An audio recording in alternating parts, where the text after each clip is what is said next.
Con la Iglesia hoy celebramos a San Mateo, que fue apóstol y que fue también evangelista, es decir, que escribió uno de los evangelios.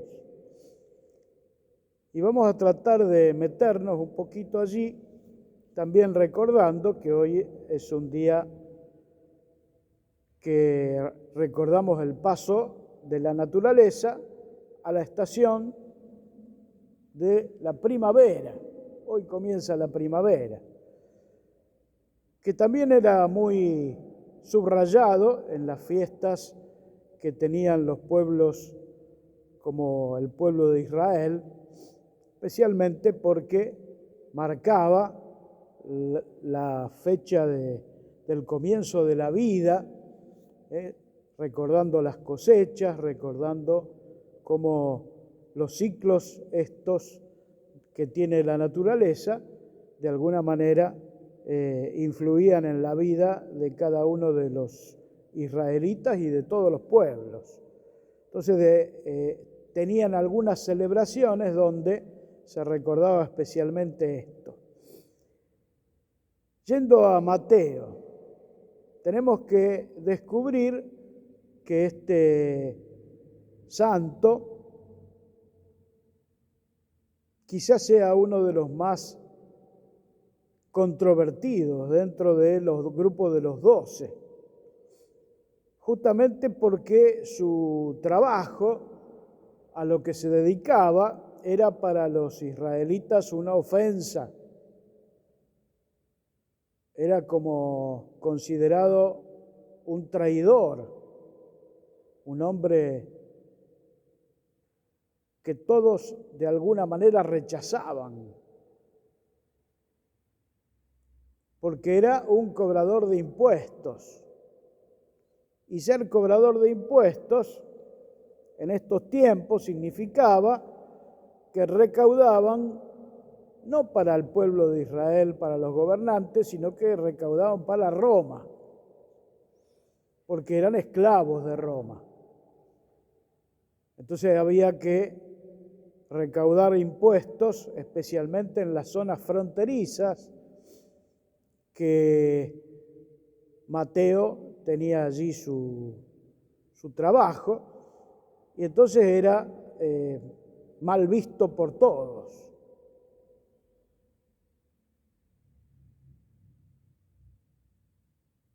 Era un hombre que, supongo yo, que tendría también su afectación en este sentido, ¿no? Porque si todos lo miraban mal, todos lo maldecían, lo consideraban un traidor, etcétera, también personalmente no se sentiría tan bien. Y que Jesús lo haya mirado y lo haya invitado a seguirlo, dio un cambio muy grande en su vida y empieza a seguir al Maestro y empieza a ser uno de los discípulos. Y también aquí tenemos que entender cómo habrá sido la mirada de los otros 11 hacia él, porque indudablemente que les ha quedado un recelo que se ve patentizado en esto. Era el más conocedor o el más experto en el tema de los números. Es decir, no era como los otros que se dedicaban a la pesca, que se dedicaban a otras cosas. Este se dedicaba a los números. Sin embargo, en el grupo de los 12 no era el que llevaba la bolsa. Es decir, que el recelo estaba clarito. Y la bolsa la llevaba justamente alguien que era todo lo contrario en el pensamiento de Mateo. Mateo era como un traidor a la patria, y el que va a ser el que va a llevar la bolsa, que es Judas, era todo lo contrario, era un nacionalista, pero un nacionalista que combatía contra Roma.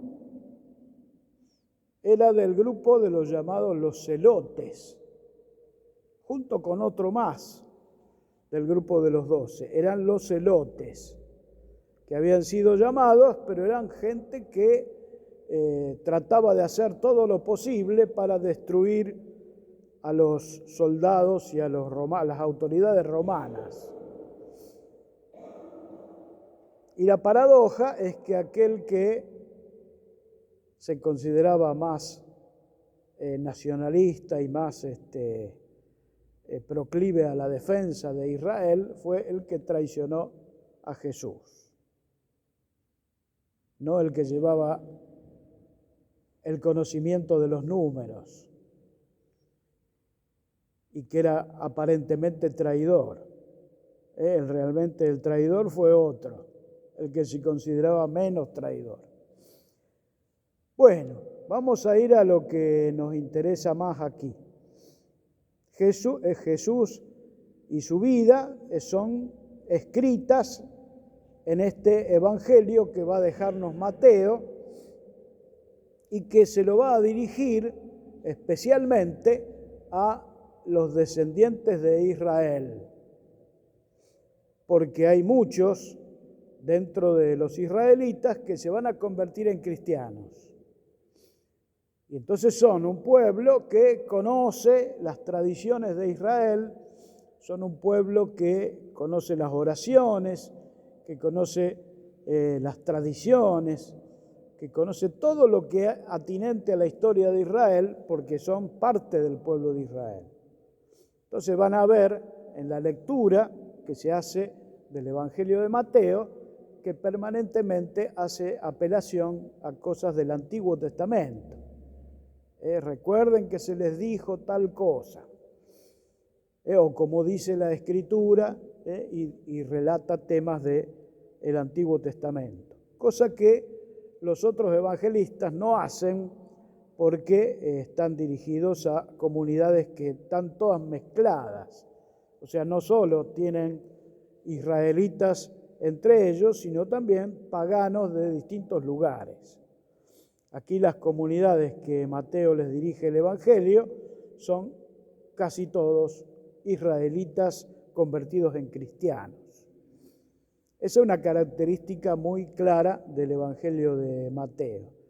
La otra característica es que no es un evangelio que va diciendo cronológicamente lo que fue sucediendo, sino que Mateo tiene esta manera, o sea, los ha ordenado los textos de acuerdo a temas, a las temáticas que más o menos lo hacen como si fueran pequeños libros o pequeños fascículos. Si miramos cómo se desarrolla el Evangelio, vamos a encontrar que hay 7 partes en el Evangelio. 7. La primera parte habla de Juan el Bautista y del nacimiento de Jesús en la primera parte, o sea, antes de la vida pública de Jesús. La última parte, pasión, muerte y resurrección.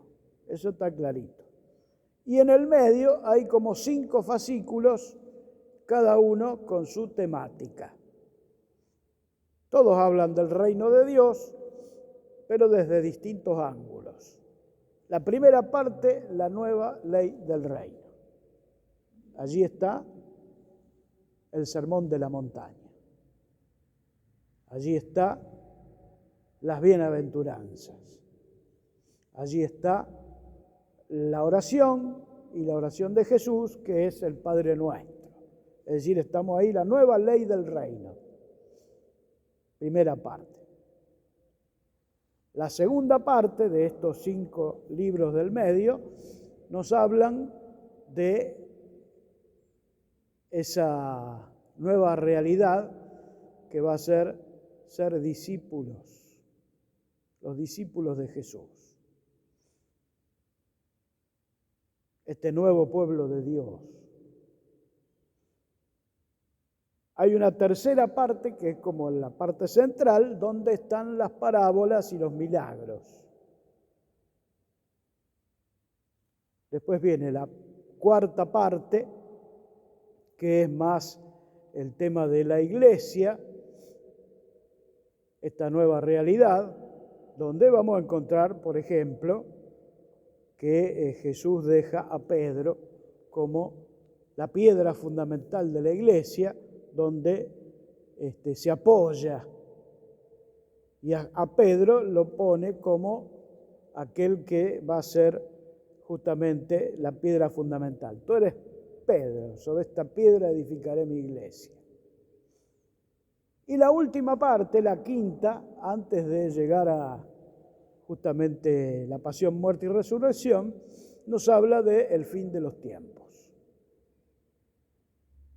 Nos habla de la escatología, nos habla del cielo. Y termina esa parte con el texto que dice: todo lo que le hiciste al más pequeño de los míos, a mí me lo hiciste. Tuve hambre, me diste de comer, tuve sed, etc. El hombre pregunta, ¿cuándo?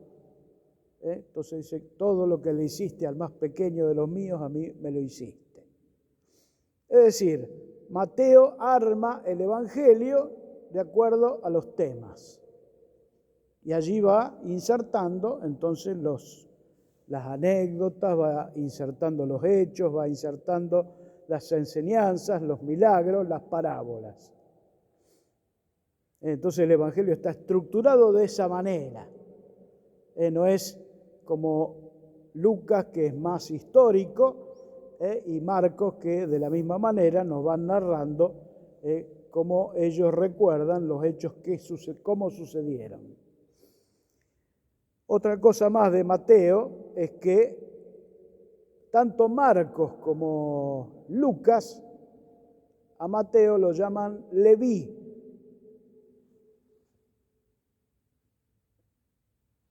No sabemos bien cuál será la motivación, pero en las listas de los 12 apóstoles aparecen allí en estos escritos no Mateo, sino que aparece Leví. Y se supone que estamos hablando de la misma persona, o sea, aparece Leví y no aparece Mateo. Entonces creemos que se refiere al mismo apóstol. ¿Qué es lo que tenemos como enseñanza de este día de San Mateo? Yo diría fundamentalmente esto: Jesús nos ha llamado, así como lo llamó a Mateo, de la misma manera, en distintas circunstancias. Cada uno de ustedes sabrá, y yo mismo, cómo el Señor fue llamándonos, fue haciendo que cada uno de nosotros se sienta invitado a seguirlo. Yo creo que con Mateo ha pasado algo muy íntimo, porque Mateo era despreciado por sus hermanos, por la actividad que él desarrollaba y quizá colaborando él también con su propia vida. Sin embargo, Jesús no lo rechaza como los demás, y no solo esto, sino que lo llama y le invita a seguirlo y le invita a ser uno de los 12.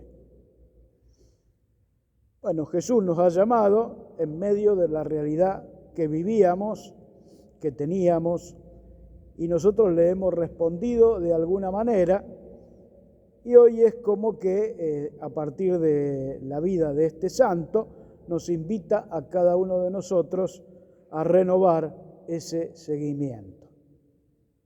Entonces escuchamos esa palabra que le dice Jesús a Mateo y que también nos la dice a cada uno de nosotros de esta manera.